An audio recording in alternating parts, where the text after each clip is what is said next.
BDCवर आपले स्वागत आहे. आज आपण पाहणार आहोत सफला एकादशी व्रतकथा. ओम नमो भगवते वासुदेवाय नमः. युधिष्ठिरांनी विचारले, स्वामी, मार्गशीर्ष महिन्याच्या वद्य पक्षात जी एकादशी येते तिचे नाव काय आहे, तिचा विधी कसा आहे व त्यावेळी कोणत्या देवतेची पूजा केली जाते हे सांगावे. भगवान श्रीकृष्ण म्हणाले, राजेंद्र, मोठमोठ्या दक्षिणा दिलेल्या यज्ञांनीही मी जेवढा संतुष्ट होत नाही जेवढा एकादशी व्रताच्या अनुष्ठानाने होतो.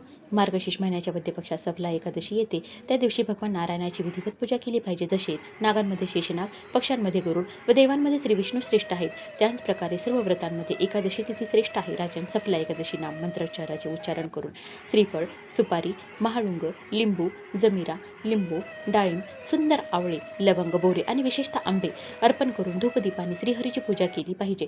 सफला एकादशीला विशेष रूपात दीपदान करण्याची प्रथा आहे. रात्री वैष्णव लोकांबरोबर जागरण केले पाहिजे. जागरण करणाऱ्याला जे फळ मिळते ते हजारो वर्षे तपश्चर्या केल्यानंतरही मिळत नाही. नृपश्रेष्ठा, आता सफला एकादशीची शुभकारक कथा ऐका. चंपावती नावाची प्रसिद्ध एक पुरी आहे, जी पूर्वी राजा महिष्मतची राजधानी होती.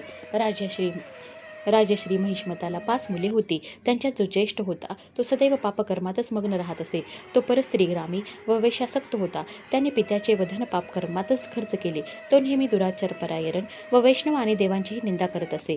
आपल्या मुलाला असे पाप करताना पाहून राजा महिष्मताने राजकुमारांमध्ये त्याचे नाव लुंबक ठेवले. नंतर पिता व भावांनी मिळून त्याला राज्याबाहेर हाकलून दिले. लुंबक त्या नगरातून घोर अरण्यात निघून गेला. तेथेच राहून त्याने संपूर्ण नगराचे धन लुटले. एके दिवशी जेव्हा तो रात्री चोरी करण्यास नगरात आला तेव्हा शिपायांनी त्याला पकडले, परंतु जेव्हा त्याने महिष्मताचा पुत्र आहे असे सांगितले तेव्हा शिपायांनी त्याला सोडून दिले.